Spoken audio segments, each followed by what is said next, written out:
You want the cold truth about .357 Magnum lever action rifles? Here it is. Some of these guns are way more likely to get you in trouble than out of it. Forget the old stories of flawless cowboy carbines and silk-smooth actions, because today we're diving straight into the lever guns that may just leave you jammed, fumbling, and regretting your purchase when it matters most. Picture this. You're standing on the range, or maybe you're out in the field with your heart pounding from the chase. Your target appears. You rack the lever, ready for action, and nothing. The action grinds. The round won't chamber. Or worse, your magazine jams. Instead of that slick, fast lever action you imagined, you're faced with a frustrating mess. Too dramatic? Unfortunately, not for the unlucky souls who've bought one of our top 5 most unreliable .357 lever rifles. Let's make sure you aren't next. Starting at number 5, let's talk about a rifle that lured in a ton of shooters with cowboy looks, and a price tag that doesn't blow up your bank account. The Rossi R 92.357 Magnum. On paper, this rifle checks every box. Winchester 1892. Styling, stainless or blued finishes? Classic wood furniture? Absolutely. Affordability? You bet. But here's where things start to get dicey. Rack the lever on a brand new R92, and instead of smooth cycling, you might feel like you're dragging the action through a gravel pit. And don't even get us started on .38 special rounds. This rifle seems to hate them, often misfeeding, stovepiping, or just outright jamming at the most inconvenient moments. Sure, some might say you should just slick it up with aftermarket springs or a homebrew polish job. But think about it. Should you really have to break out your toolbox and worry about DIY upgrades for a gun that's supposed to be ready out of the box? You want a reliable lever action, not a project rifle. And here's the kicker. Quality control with Rossi is like rolling the dice. Some people nag a smooth-shooting gem, others wind up with a lemon that leaves a sour taste that might be okay if you're only plinking at the range. But if you're relying on this rifle for hunting or self-defense, that lack of reliability can bite hard. And the sights? Let's just say that unless you enjoy straining your eyes, you'll be looking at aftermarket options pretty soon. Now, the R92 does have its charms. It offers lightweight, nimble handling, and that undeniable cowboy appeal. If you're the kind of shooter who enjoys tinkering, you might take pride in fixing the flaws yourself. But be honest, shouldn't a good lever action be smooth, reliable, and a pleasure to shoot straight out of the box? For those seeking peace of mind, this one will probably leave you frustrated. Buyer beware. Not all lever guns with vintage looks deliver vintage performance. Moving on to number 4, the Henry Big Boy Classic in .357 Magnum is the definition of looks can be deceiving.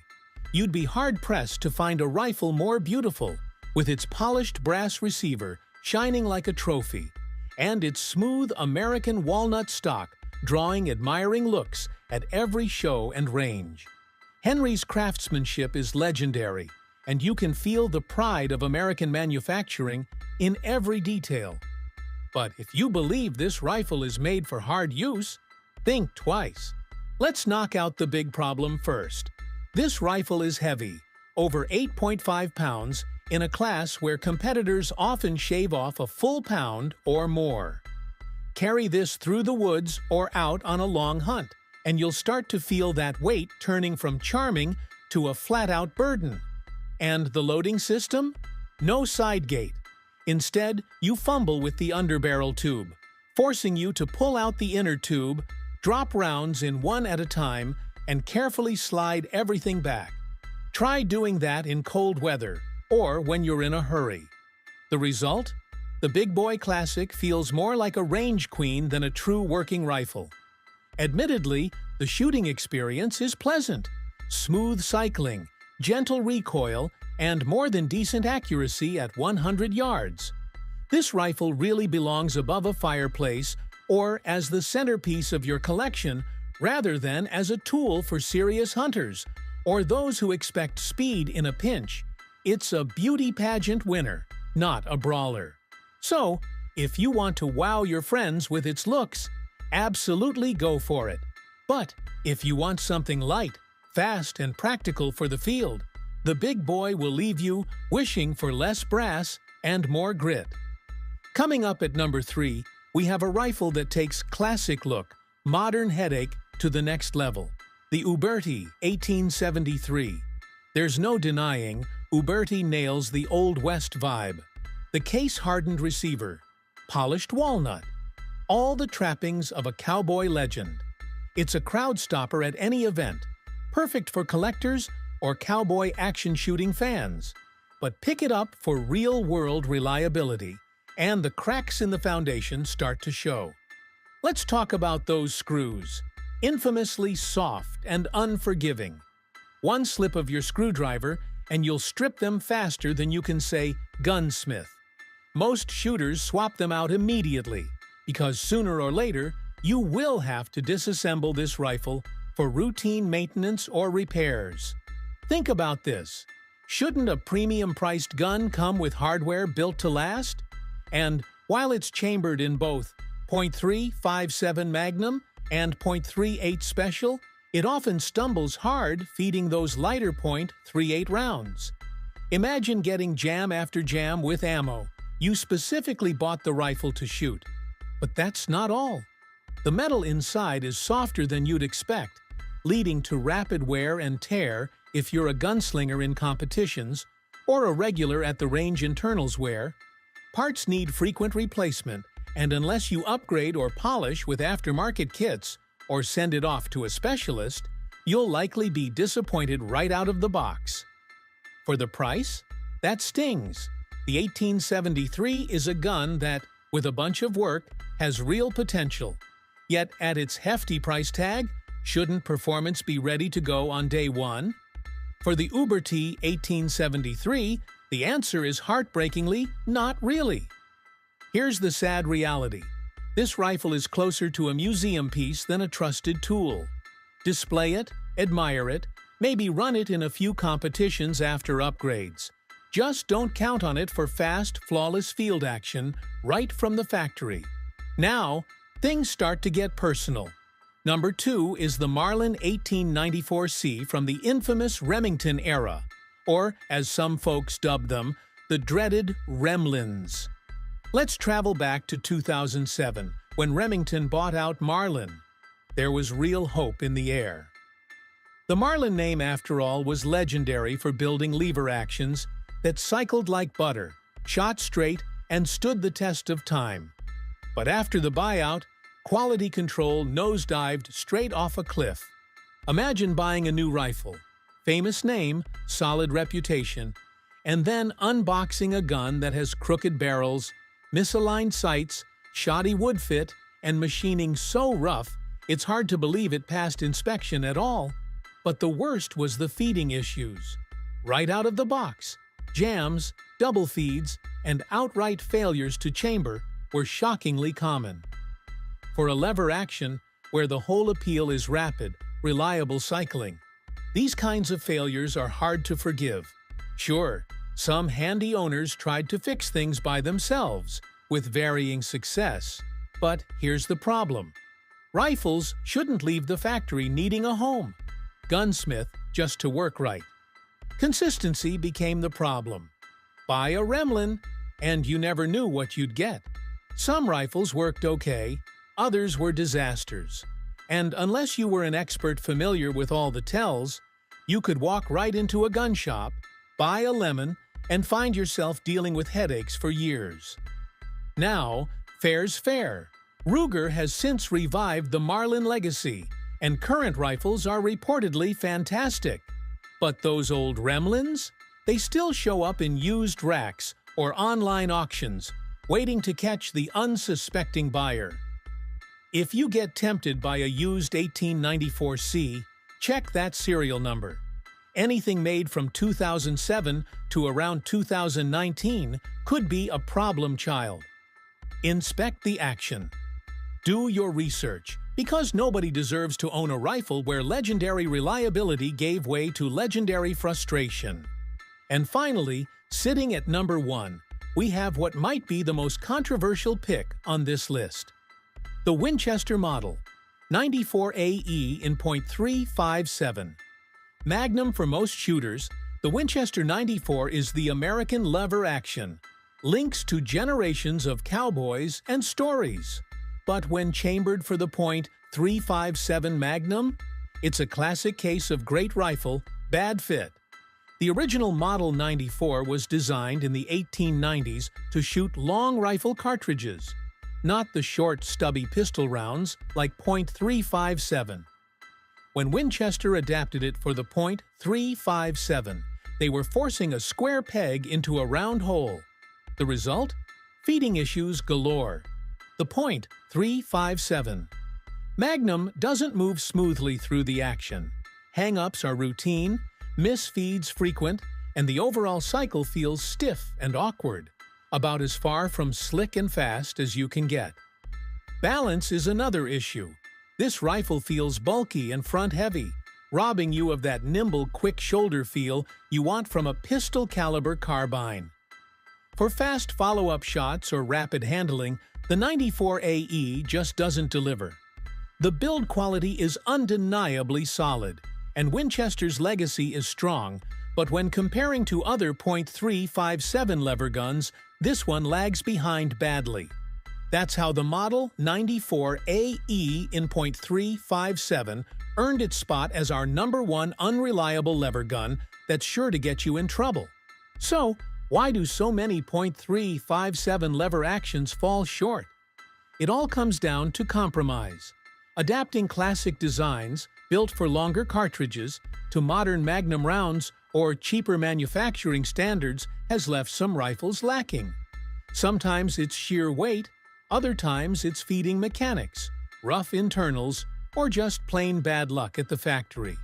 Choose the wrong one, and you're in for a world of jams, misfires, or slow reloads right when you need speed the most. Some of the rifles on this list can be improved with aftermarket parts, professional tuning, or just hours of patience and tinkering. But remember, upgrades cost time and money. If your heart is set on vintage charm, go in with open eyes and perhaps a few tools at the ready. If your priority is flawless reliability, consider chasing down newer models with rigorous, transparent quality control. Now, one last word about collector mentality. There's nothing wrong with loving a rifle for its looks, its historical value, or its status as a conversation starter. But never forget, some of these guns earned their bad reputations for reasons that live on long after the first shot. History teaches us what to expect, and the lesson here is clear. Do your homework, test every function before you buy, and never let style blind you to substance. Why trust reviews like these? Because behind every jammed lever, every stovepipe, every bruised hand from heavy, unbalanced stock, there's a shooter who learned the hard way, so you don't have to. Maybe you still have fond memories of that one lever action that never let you down. Maybe you're dreaming of your first. Either way, don't let nostalgia or shiny stocks fool you. Buy with clear eyes, test with honest hands, and demand performance from every round. So, which of these rifles do you...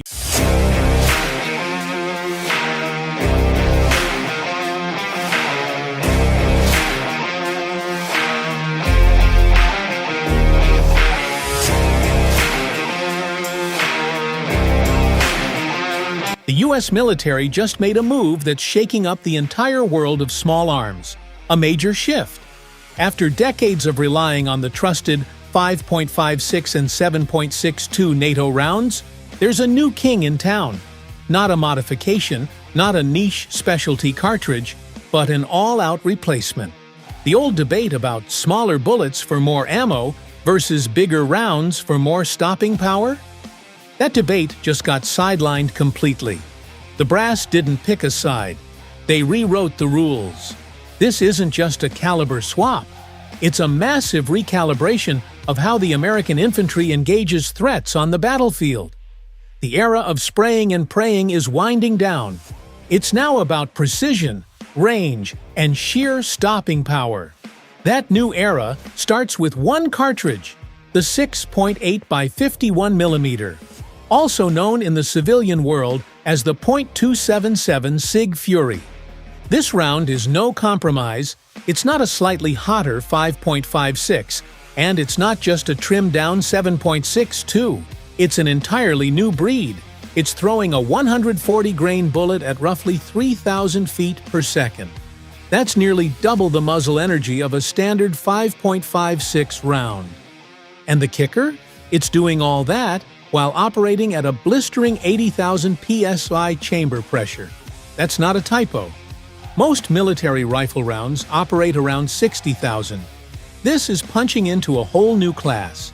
To handle that extreme pressure, the cartridge uses a hybrid case, steel base and brass body.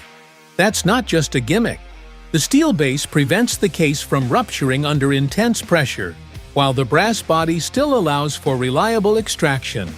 Without that engineering, the round wouldn't just be powerful, it would be dangerous. But with it, it's controlled aggression in a chamber. And this isn't power for power's sake. This cartridge was designed to meet one very real, very modern threat: adversaries equipped with serious armor. Level 3 and 4 plates are becoming common, and the old 5.56 just isn't up to the task. Reports from the field have shown it over and over. Multiple hits to center mass on an armored target, and the enemy keeps fighting. That's not a problem with soldier skill. That's physics. The round just doesn't have enough juice. The 6.8 by 51 changes that dynamic entirely. It brings energy, velocity, and penetration to the fight, out to 600 meters and beyond. At 1,000 yards, it's still hitting harder than 5.56 does at 5. That's game-changing. Infantry squads no longer have to rely on volume to achieve terminal results. Now, 1 or 2 hits can end a fight. That alone transforms combat doctrine. It shifts the entire focus from how fast you can lay down fire to how accurately you can deliver it. When a single round has that kind of authority, tactics evolve. Fire teams can engage from greater distances without losing lethality. Cover and concealment suddenly work in their favor, not just the enemy's. Suppression becomes smarter, more efficient. Squads can maneuver knowing they have real punch behind each shot, even at extended ranges. That kind of assurance boosts morale and shifts the psychology of the fight. Targets that used to require coordinated volleys can now be neutralized with precision. And with better hit probability, troops spend less time exposed. It's not just a step up in firepower, it's a step up in survivability. There's a newfound confidence when soldiers know they're carrying rounds that don't just poke holes, but stop threats cold. And that changes how they think under pressure. They're not reacting, they're deciding. It's no longer about overwhelming with numbers. It's about asserting control with fewer, more deliberate actions. When the fight begins, having that kind of edge means everything. And from the brass down to the boots, that advantage is being felt across the board. And yeah, the recoil is more than the 5.56. But it's still manageable. It's not a shoulder destroyer like a full 7.62 battle rifle. It's sitting right in the sweet spot. More kick, but not too much for trained shooters to control. That's crucial when you're firing from unstable positions, under stress, on the move. What really sets this round apart, though, is how it stacks up against its predecessors. Take the 5.56 NATO. Light, fast, minimal recoil. That round was built for jungle warfare, close quarters, and high ammo counts. Great in its time. But times have changed. Threats have changed. And most importantly, armor has changed. The 5.56 starts dropping hard after about 300 meters. It's fast, but it loses steam quickly. Then there's the 7.62 NATO, Powerful, yes. Carries weight and recoil to match. It's got punch out to 800 meters, sure, but it's heavy. Each round weighs about 25 grams, and you can't carry as many. The recoil's in the neighborhood of 17 foot-pounds, which starts to matter in full auto or rapid-fire situations. That kind of recoil adds up fast, especially when you're in dynamic movement or firing from unsupported positions. Over time, it wears on the shooter. Slower follow-up shots, reduced accuracy, and increased fatigue. Plus, the weight adds another layer. Every extra ounce matters when you're hauling gear through rough terrain. And when you're limited in how many rounds you can carry, every trigger pull becomes a bigger decision. The platform itself also tends to be bulkier, making transitions between targets slower and less fluid. In close quarters, that matters. In mountainous regions, that matters. Even for seasoned troops, the 7.62's punch comes at a physical cost. And on top of that, maintaining tight shot groups becomes harder under sustained fire.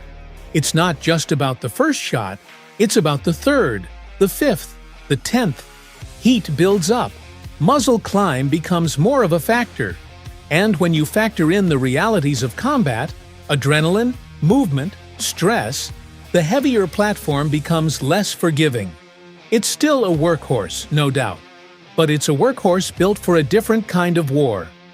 In today's fights, agility matters just as much as power. And that's where the 7.62 starts to feel its age. It's got muscle, but it lacks finesse. The battlefield has evolved, and now so has the tech. That's why the next step wasn't just about matching the 7.62, it was about outclassing it entirely. Now here's the kicker. The 6.8 by 51 matches 7.62 for weight and recoil, even slightly edging it out in muzzle energy, but delivers way more performance downrange. Soldiers will be carrying fewer rounds, sure, but they'll need fewer to win the fight.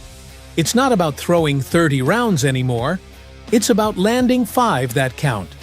That change in philosophy is at the heart of this shift. It's no longer about overwhelming with lead, it's about surgical hits from farther out, and it doesn't stop at the bullet. The rifle platform is brand new too. Meet the M7 rifle, set to replace the M4A1 for frontline troops. It uses a short-stroke gas piston system, which is a big departure from the classic direct impingement setup on the AR. And there's a good reason for that. These rounds run hot and hard. You need a platform that can take the punishment. On top of that, it comes factory-equipped with an integrated suppressor. That means less muzzle flash, less sound signature, and way better communication for squads under fire. Ergonomically, it still feels familiar to anyone trained on AR-style rifles, so the learning curve isn't steep.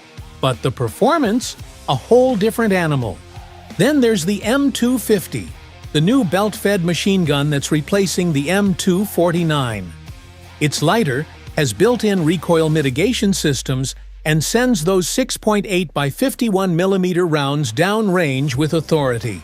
Out past 600 meters, this thing still defeats body armor.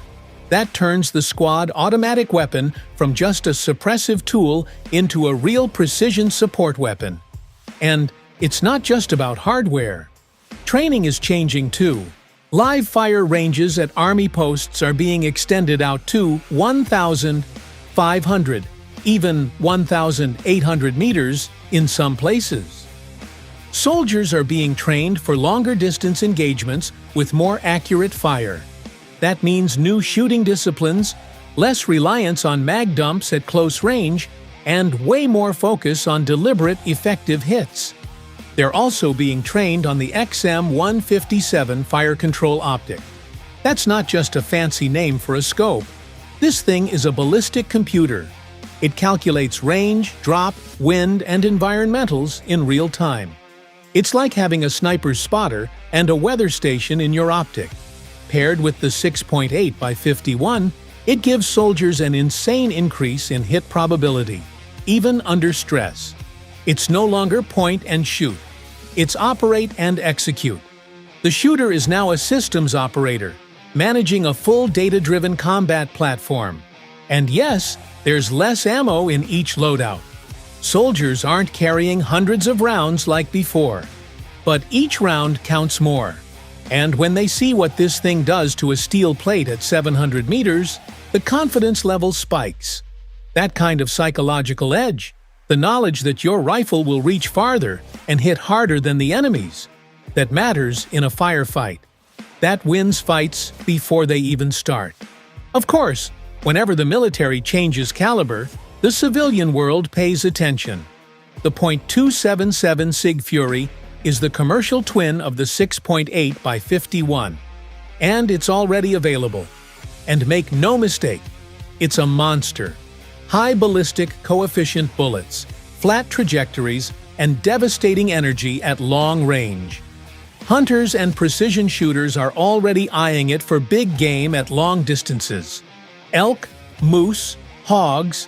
This cartridge takes them down clean, even when other rounds start to fall short. But this performance doesn't come cheap.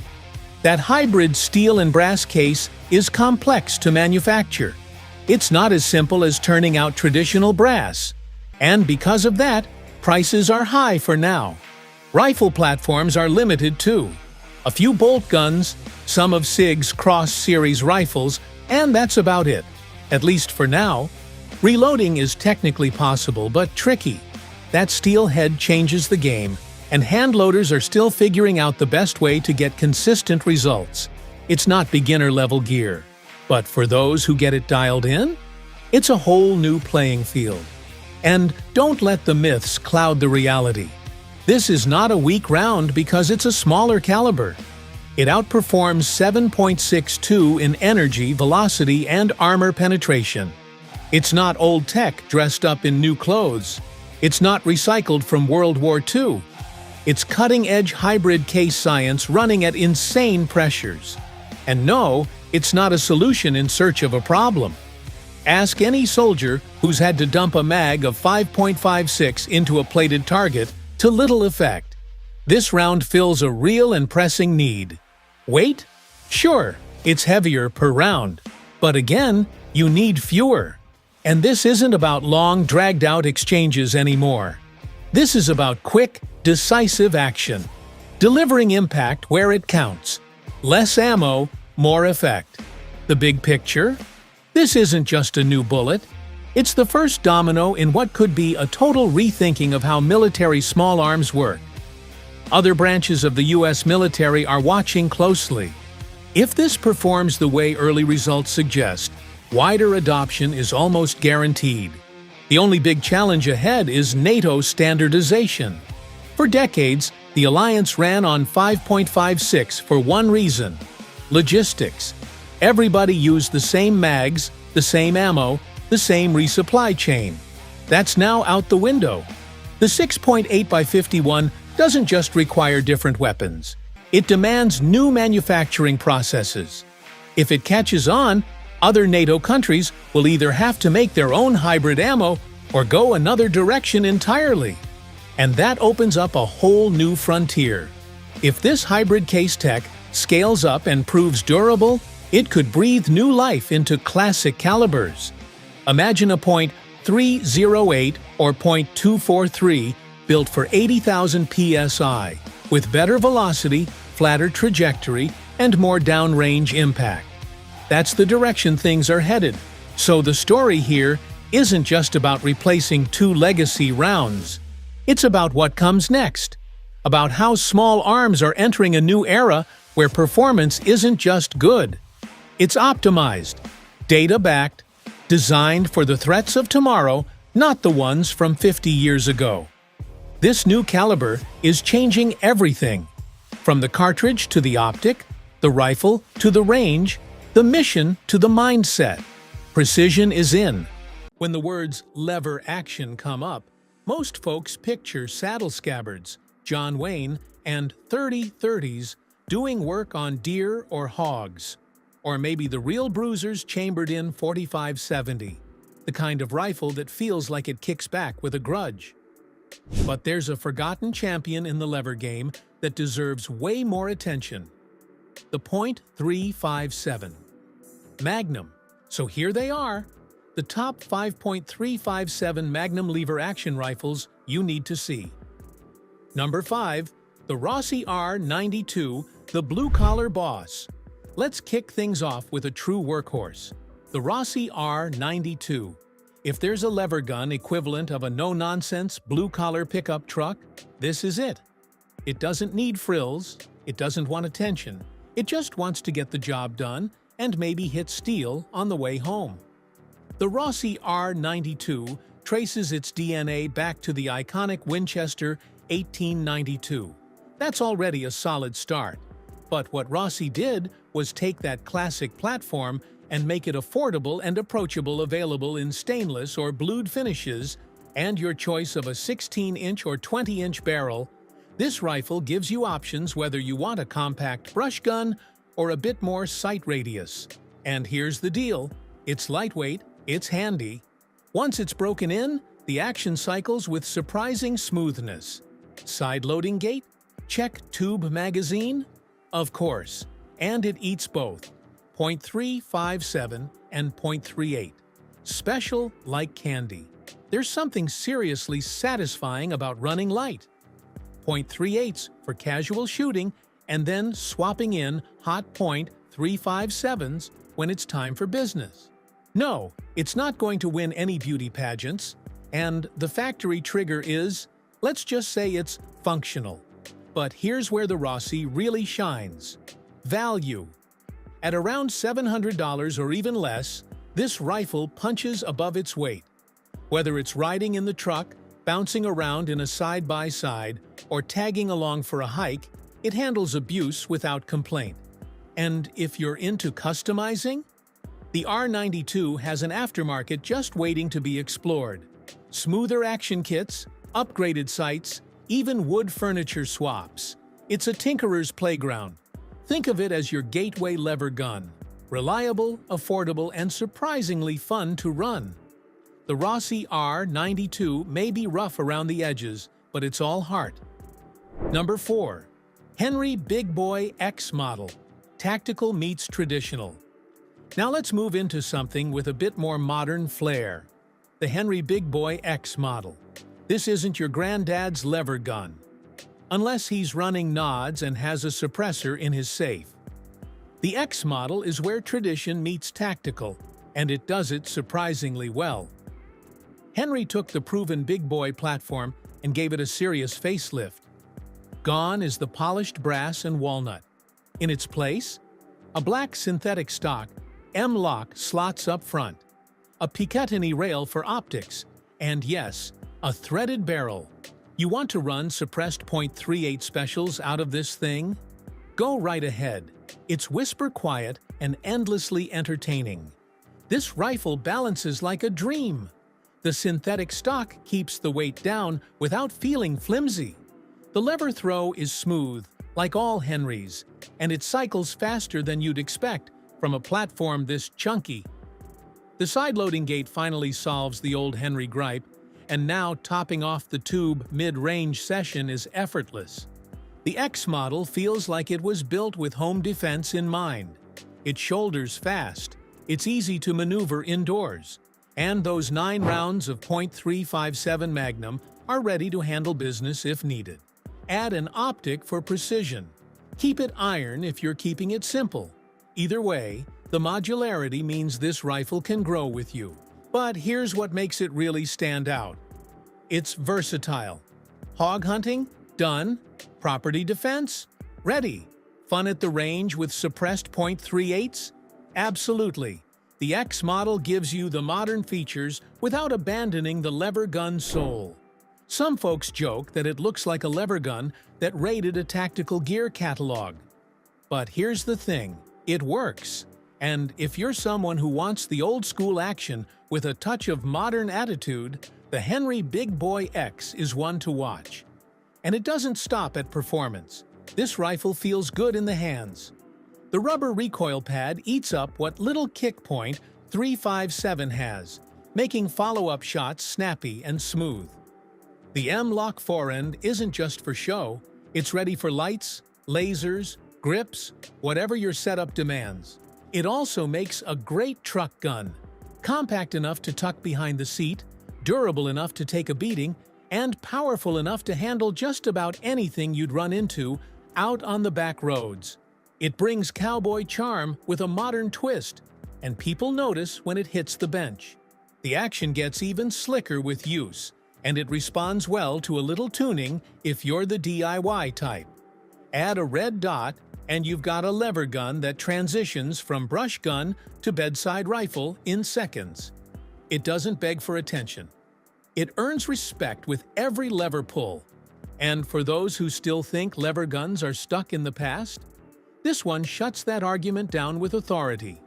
It brings old-world reliability into a 21st century role, all without losing what makes lever actions great in the first place. Whether you're into practical upgrades or full tactical loadouts, this Henry is ready to ride. It's built to be used, not babied, and it holds up to real-world conditions like a champ. The finish resists scratches. The controls feel tight. It's one of those guns that invites confidence. And if you're pairing it with a .357 revolver, now you're talking a match made in heaven. 2 guns, 1 caliber, endless possibilities. This kind of duality is what makes the platform so unique and why the X model continues to gain traction among enthusiasts and new shooters alike. It's the kind of rifle that makes people stop and ask questions, especially when they hear it run. That unmistakable lever clack, combined with a suppressed pop. Pure joy. It brings a grin, whether you're knocking over steel or dialing in at 50 yards. And even though it's modern, it still has that lever gun soul, something mechanical, something nostalgic, something that just feels right. The X model proves that heritage and innovation don't have to clash. In fact, when done right, they make each other better. So if the idea of blending cowboy roots with modular customization sounds good, the Henry Big Boy X model is exactly where that fusion lives. It's the future of lever guns, and it's here right now. Not as a gimmick, but as a serious option for shooters who want more than tradition. Number 3. Marlin 1894. Classic. A comeback story. Next up is a comeback kid that came back swinging. The Marlin 1894 Classic in-point .357 Magnum. After some dark years under Remington's shaky stewardship, Ruger took the reins and didn't just revive the Marlin brand, they refined it. The new production, 1894 Classic, feels like it came out of a time machine, in the best way possible. Rich walnut stocks, deep blued steel, and a lever throw that's tight and responsive. It keeps the traditional look alive but ditches all the QC issues that plagued earlier models. Short stroke lever? Check. Side loading gate? Absolutely. Factory iron sights that actually hit where they're aimed? Finally. There's no weird looseness or gritty machining. This rifle is built like it means business. Chambered in .357 Magnum, it handles like a dream. Light recoil, impressive accuracy, and the kind of balance that makes it easy to shoot all day. And let's not overlook how good this thing looks. It has that classic American sporting rifle vibe, but it performs like a modern precision tool. Whether it's deer in the woods, coyotes in the pasture, or just making old-school range buddies a little jealous, the 1894 Classic gets it done with style. And it doesn't need a single piece of polymer to prove it. This rifle is proof that old school can still throw hands. For anyone chasing that traditional lever feel, with modern reliability, this Marlin delivers. Number 2. Chiappa Alaskan, the Scout of the Future. All right, now for something a little different. The Chiappa Alaskan in .357. Magnum doesn't just think outside the box, it lives there. This rifle has a rubberized stock, ghost ring sights, and a Scout-style rail system that screams backcountry operator. Made in Italy, but clearly designed with rugged American use in mind, the Alaskan features a 16-inch barrel, a threaded muzzle, and a finish that laughs in the face of bad weather. Whether it's hard chrome or Cerakote, this rifle is built to be beat up, tossed in a truck, hiked up a mountain, and still perform flawlessly. It handles fast, it points naturally, and with .357 rounds, recoil is barely a whisper. Pair it with subsonic .38 and a suppressor, and it gets even quieter. Whether you're stalking hogs, prepping for the unknown, or just want something that stands out at the range, the Alaskan fits. This rifle feels like it belongs in a movie. The kind where someone clears a cabin in the woods with a flashlight zip-tied to the barrel. But here's the kicker. It's not just about looks, it's practical, it's tough, and it runs like a champ. Perfect for bug-out bags, camp defense, or just flexing on your range buddies, the Chiappa Alaskan is for shooters who want something off the beaten path. It's not cheap, but it's worth it. Number 1. Marlin 1894. Dark Series, Tactical Excellence. Taking the top spot is a rifle that combines everything good about .357 Magnum lever guns and wraps it in blacked-out attitude. Meet the Marlin 1894 Dark Series. This is what happens when tactical meets traditional, and it actually works. From the factory, it comes with black painted hardwood furniture, a threaded barrel, and a full-length rail with ghost ring sights. But the details matter here. That paracord-wrapped lever isn't just for looks, it adds grip and comfort, especially when cycling quickly. This rifle is tailor-made for home defense. It's light, it's maneuverable, and with a suppressor and subsonic .38s, it's crazy quiet. Like, don't wake the dog, quiet, but swap in .357 hollow points, and it's ready for serious work. Everything about the Dark Series feels dialed in. The balance, the finish, the speed of the action. It handles like a tool, not a toy. And unlike some rifles that lean too hard into tactical territory, this one delivers on performance, not just appearance.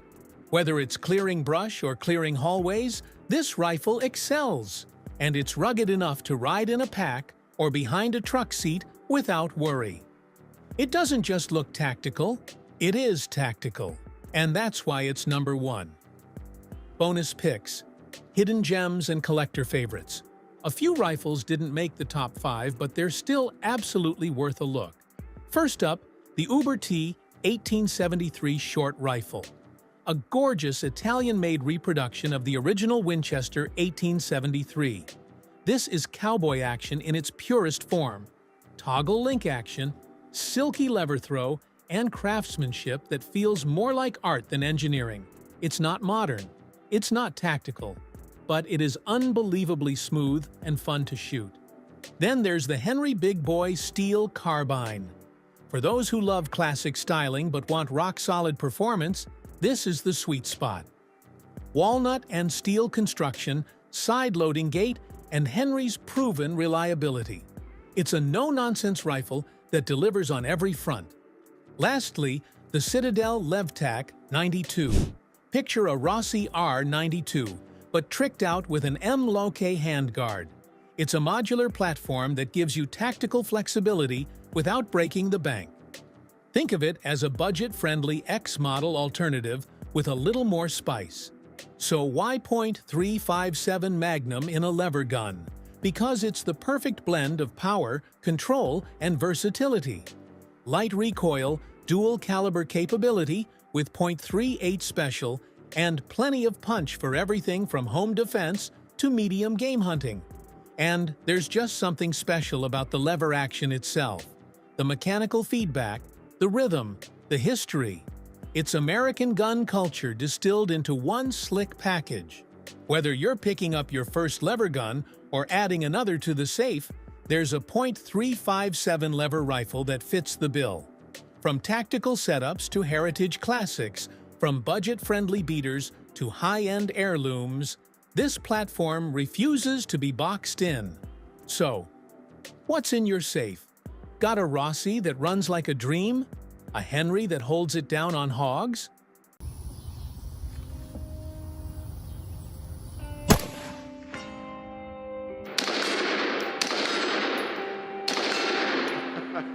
Pretty nice. Take a look at this.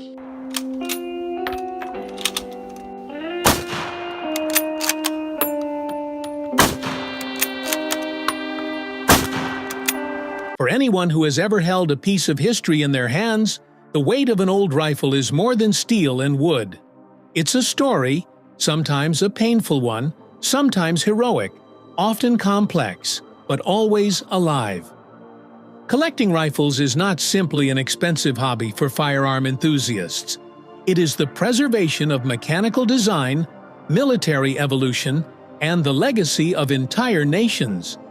Long before modern polymer frames and modular platforms became the norm, these older rifles laid the foundations of what we know today. Their machining was done in eras when craftsmen worked with their hands, when factories echoed with the metallic ring of forged steel, and when nations relied on these rifles as lifelines of their survival. Among the rifles that collectors chase, a few stand out repeatedly. They appear at estate sales, auctions, military surplus stores, and sometimes buried deep in forgotten trunks in attics. Each carries distinct characteristics, unique manufacturing traditions, and stories of battles that shaped continents. The Springfield Model 1903, for example, is one of those rifles whose story intertwines with the early phases of American modernization. Designed with inspiration from the Mauser system, the Springfield 03 has a reputation for almost exaggerated accuracy. When handled, it feels like a rifle crafted with patience rather than speed. Machining lines crisp, stocks walnut dark, actions smooth from decades of oiling. During both World Wars, the Springfield earned a reputation for being dependable in harsh conditions, while also serving as a favorite among early American marksmen. Today, collectors search relentlessly for variants like the 1903A1 or the sniper-designated 1903A4, knowing that these rifles symbolize the transition from rugged 19th-century battle rifles into the precision age of the 20th century. On the other side of the Atlantic, the British Empire relied on the Lee-Enfield series, specifically the SMLE, and later the No. 4 variants. While collectors often debate which Enfield is the best, the truth is that each carries its own legacy. The defining feature of the Lee-Enfield is its bolt, the fastest military bolt action ever fielded. The short bolt throw allowed British soldiers to fire rapid volleys, a technique famously demonstrated during training exercises, where riflemen could unleash an almost semi-automatic-like rate of fire.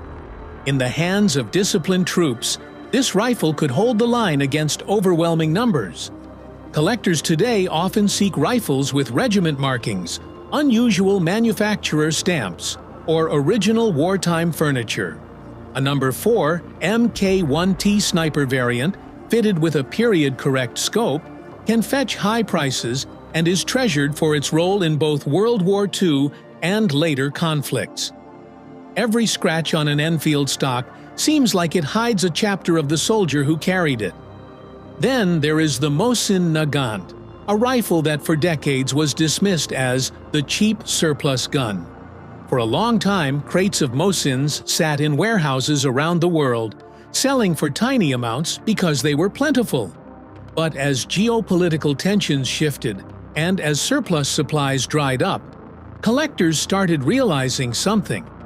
Many Mosins had survived brutal winters, scorched earth retreats, and the harshest battles of the Eastern Front. Some rifles bear arsenal refurbish marks. Others still display the century-old stamps of Tsarist Russia. The most sought after are the PU sniper variants, made famous by snipers of the Second World War. When a collector finds a Mosin with a hex receiver, matching numbers, and an unforced history, they found something that only increases in value with time. These rifles are time capsules of a defeated empire, a revolution, and a relentless war machine that relied on rugged simplicity. Few rifles, however, command respect in the collecting world like the German Mauser K98K. The Mauser system influenced nearly every bolt-action rifle afterward. Its controlled round feeding, robust extractor, and overall reliability became the global standard. To handle a K98K is to experience mechanical precision that feels ahead of its era. Collectors seek markings that survived the war: small eagles, factory codes, proof stamps. Many rifles were captured, scrubbed, reissued, or rebuilt, making an all-matching K98K one of the most prized finds. A laminated stock, original sling, and untouched finish send collectors into bidding frenzies. Beyond its engineering, the K98K represents a turbulent part of history. A rifle held by soldiers in countless battles, from Eastern Front winters to North African deserts. Its legacy is as much political as it is mechanical. As warfare evolved and semi-automatic rifles replaced bolt actions, the M1 Garand emerged as an icon of American ingenuity. When General George Patton famously called it the greatest battle implement ever devised, he wasn't exaggerating. Compared to the bolt rifles of the time, the Garand offered a faster rate of fire, superior ergonomics, and an unmistakable ping when the en-bloc clip ejected. In the hands of American soldiers storming beaches, holding positions, or pushing through frozen valleys, the Garand became a symbol of perseverance and overwhelming firepower. Collectors treasure early World War II production models, rifles with original barrels, and those carrying the marks of specific armories. The civilian marksmanship program has released many Garands into public hands, but as supply tightens, their value increases dramatically. Owning an M1 Garand is like owning a piece of American spirit. Strong, reliable, and uncompromising. Parallel to military rifles, the world of sporting rifles produced its own masterpiece, the Winchester Model 70, often referred to as the rifleman's rifle. Before 1964, Winchester crafted the Model 70 with exceptional attention to detail, using controlled round feed actions beloved by hunters, marksmen, and collectors.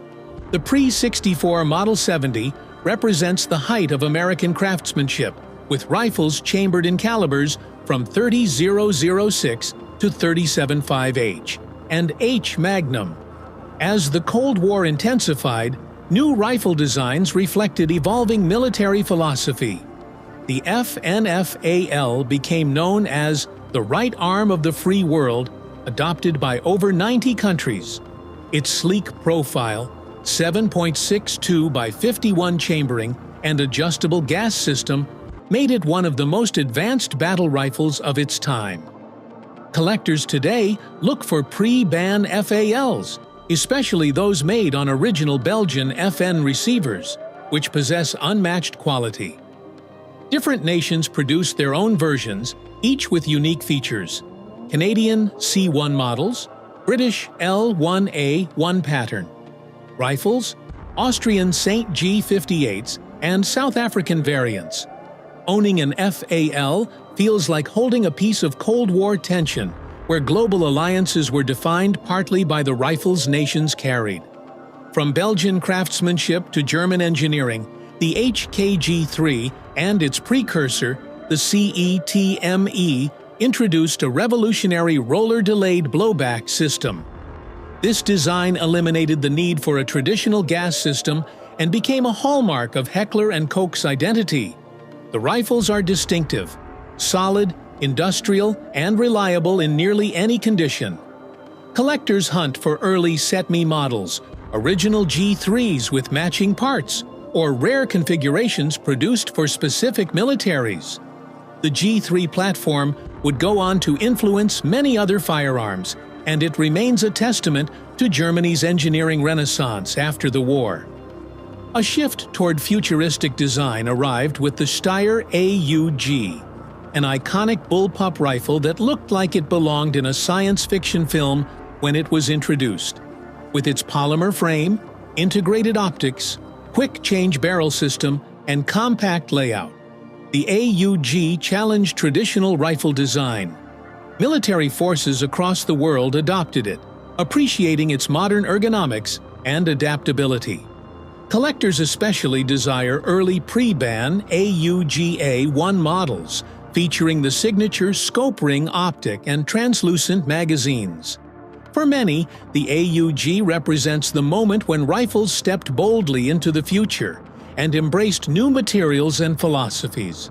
But perhaps no rifle has influenced modern firearms culture more deeply than the original Colt AR-15 SP1. Long before the AR platform became the most common rifle in America, the SP1 introduced civilians to lightweight aluminum receivers, modular components, and an entirely different shooting experience. Collectors value early SP1s not just for nostalgia, but because they mark the birth of a platform that would eventually dominate sporting, competition, and defensive markets. The slender handguards, triangular front sight, and original furniture make the rifle visually distinct from modern AR variants. Pre-ban Colts, especially low serial number SP1s, are among the most sought-after collector rifles in the civilian market. Few rifles offer that kind of human connection. Beyond specific models, the culture around collecting itself is expanding. Younger collectors are entering the space with fresh perspectives and greater interest in the technical and mechanical aspects of rifles. They see these firearms not just as relics, but as analog masterpieces in a digital world. They admire the machining, the steel quality, the hand-fitting, and the craftsmanship that took place without CNC machines or computer modeling. Sometimes a rifle is simply too rare or too pristine. Other times, the goal is not shooting but studying, admiring, preserving. And for many, the ultimate reward is knowing that they are safeguarding artifacts that existed long before they were born and will hopefully remain long after they're gone.